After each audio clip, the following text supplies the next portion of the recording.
into this game? Well, that's what I mean. I spoke about this last night in a meeting.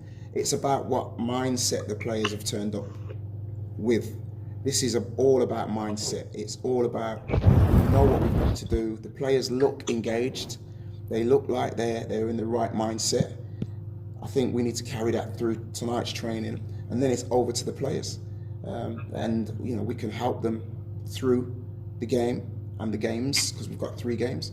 And I just think that the players know what's expected of them, and there's probably a slight, I don't know, anxiousness about them, which is good, because they're playing against a good team, but we are on home turf. So yeah, the mindset is key, and I think the players' mindset is good. All right, finally, yeah, go ahead, Robert. Finally, for me, confidence-wise, just playing at home, you know, how confident do you think, you know, how confident these players are and the mood that they are going to this game?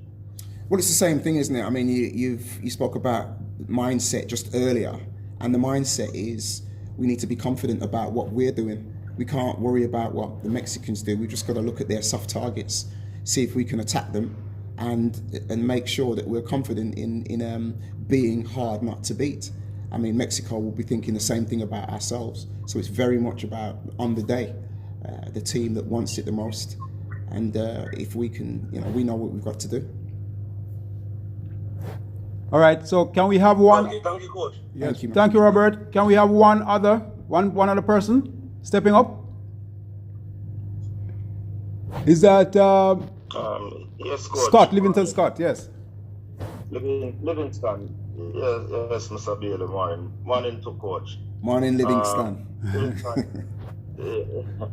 Yes, coach. I know your experience. The team having no fans, having fans, and now back to no fans. How has that affected the players, and how are you trying to motivate them in terms of playing without any support in the stadium on tomorrow? Well, it's about knowing the support. We know Jamaica's behind us. We know the public want us to win this game. We know the public want us to do well in this game. So the fact that they're not there, we can feel their spirit. It's about, we know the public is our 12th man. We know they can push us along, but because they're not there, we have to carry their spirit with us in the game. And know, you know, I've got to motivate the players by just keep reminding them of the people's support. We've got people in the hotel saying we really believe in you. You know, the players wouldn't have taken the trip. You know, a lot of them have taken aeroplane trips to come here. They've got to make sure that we are focused and motivated on the task at hand. And if we can do that and get into the game and find a rhythm and be expressive with our play, we'll be okay. How much have you emphasized the importance of winning this game for the group, coach? Well, I've definitely made the point of that we've got to take one game at a time, and we've got to be hard to beat. Now, winning the game, yes, is really important, but not losing the game is quite vital to what we're doing. So it's really, really important that, yes, we want to win every game that we play. The type of coach I am, I play to win. However, you know, during the game and during the story, it could easily change. So yes, the players already know. You know, the people are born winners, and the players already know what we need to do and what we want to do.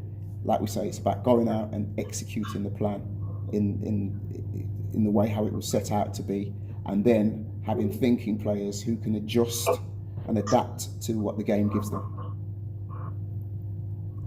All right, Mr. Scott. Coach, we all know. Yeah, one more, Mr. Bailey. Getting the team to click with playing expansive football is something that takes time to work. What do you think it would be a good backup plan to have Mr. Grant in your squad, just to say somebody you can call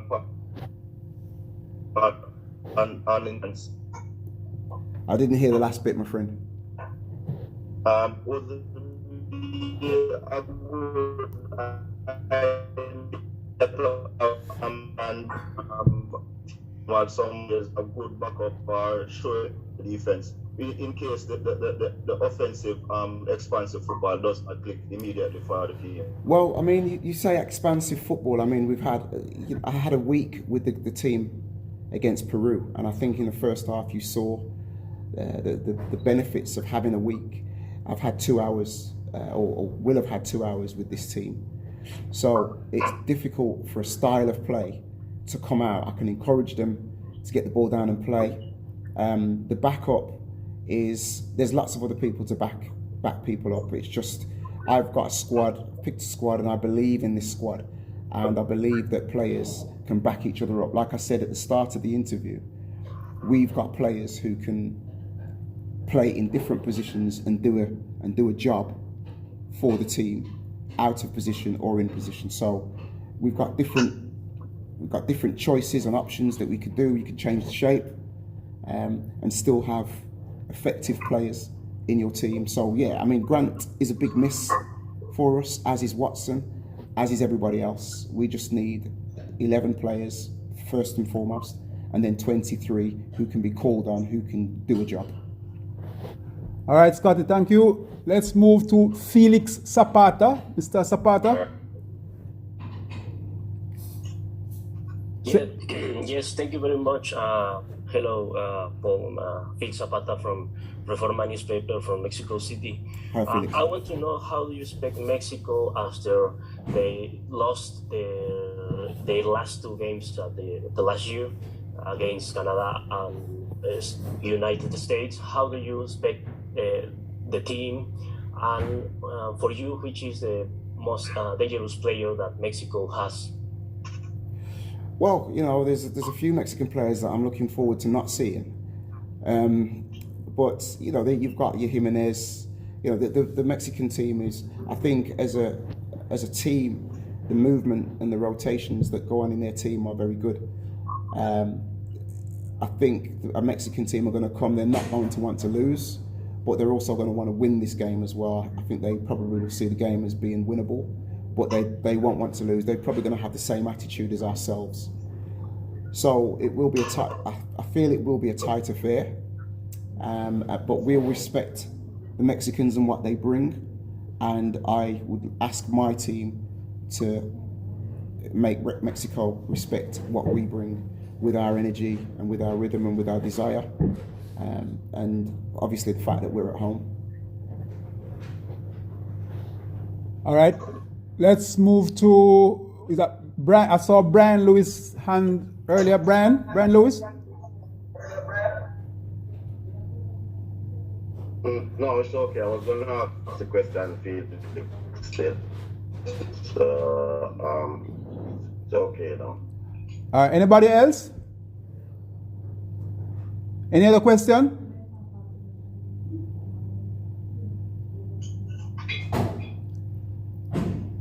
Who is this? Sports down the middle. Let's hear you. Go ahead. Yes. Good morning, Coach. Good morning. Good morning. Morning, everyone. What's the I don't want to really have the approach, but are you looking to play a counter-attacking game against Mexico? Well, there are 5 moments in football, right? You're either attacking, defending, you're transitional, which means you're having the ball to not having the ball, and then you're either not having the ball to having the ball. So, and then there's a set pieces. So the game will be, you know, a lot of counter-attacking, I'm expecting. So I'm not planning to counter-attack, but I've had to plan to counter-attack. And I expect that Mexico will be the same. They're very good at counter-attacking if they're under pressure. And we've tried to get our team to be just in the knowledge of all those 5 moments. So when we're attacking, we've got a plan. When we're defending, we've got a plan. And then in the 2 transitional moments, we want the players to be able to know what they're doing in those moments and be prepared for all the 5 moments in a game. Does that answer your question? Yes, Coach. Thank you. All right, let's go to Manuel Medina. Hello, Coach. This is Manuel Medina from Teenage Sports from Mexico. Hola, You Manuel. already Hola. talked a little bit about Raúl Jiménez missing the game, But can you highlight other players? Because Mexico has been having trouble with the attacking players, with Raúl Jiménez, with Irving Lozano being out of some months, inclusive last year. Can you just tell us a little bit about the attacking positions of Mexico? What did you expect from these teams? Yeah, I expect the Mexicans to attack in wide areas. I've watched them a few times. I've watched them against different teams in the over the last year. I watched them a lot against the Americans, and the two wide players are very good. The Mexicans get the ball, they possess the ball well, and it's not even so much individuals I want to talk about. It's the movements of Mexico. They're comfortable in possession. They rotate. They like to drop people into defence to try and build their attacks. They're all comfortable on the ball. They like to get their fullbacks on the ball. So we've got to prepare for that and not be surprised by that, because Mexico can play some very, very quick attacking football, and we've got a lot of respect for them. So the two wide men are people who I've probably got to keep an eye on. However, you could just go around. The goalkeeper can comfortably play out from the back, and he's got a good range of passing that we've seen. And two centre backs, when they pass the ball early, they can provide a problem for you. So we've got to be aware of all the players, I think. All right, thank you. Let's go. We have 3 more questions, and we're going to close after 3 more questions. So let's go to Jermaine Brown, I think it is. Jermaine? Thanks, sir. Good morning, Coach. Good morning. Is every member of the Jamaican team on the island? Because we understand that the newcomer in Kevin Stewart hadn't arrived as yet. So just checking to find out if every member of the squad is on the island. By the end of today, every member of the squad will be here. And we've had a good training session yesterday, and we'll have one again today. And it's been, we can look forward to seeing 23 players come tomorrow. All right, thanks, Coach. You're welcome. All right, let's go to Brian Lewis and then Daniel Wheeler. So we have 2 more questions. Brian?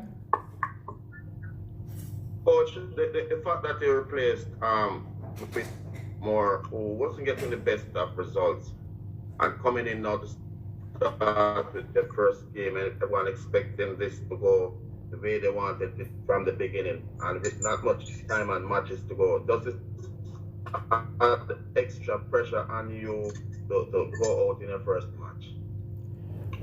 That's a good question. I think the emotions of me being successful with the team as a player makes me want to really be successful as a coach. I don't think I can show that pressure to the players. I must shelter the players from the pressures of what the job is. I don't think that I don't feel daunted by it. I really want to do really, really well in this team. I think it comes with just encouraging the players, but we are where we are, and we'll face the moment of truth soon enough.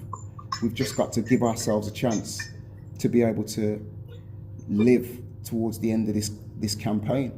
And the players I think that's the part what the players need to know. And so, yeah, it is. There is pressure. Yeah. There is pressure, but Mr. Reed, Mr. Reed, can you mute your mic, please, sir? Mr. Reed. Yeah, go ahead, Paul. Yeah, so there is pressure, but I'm looking forward to it because it's a healthy pressure. All right, let's go. We have 1 more question before we finish, and that's from Daniel Wheeler. Coach, Daniel Wheeler from Leader Sports. One of the key additions to your squad is Ethan Pinnock, and also Daniel Johnson has not been in the lineup for either the last 2 or the last previous cycles. What do you see from them to feel that this is the right time to recall them into your squad? And in terms of their commitment to the effort, even though you have less games to go and the situation that you're in now.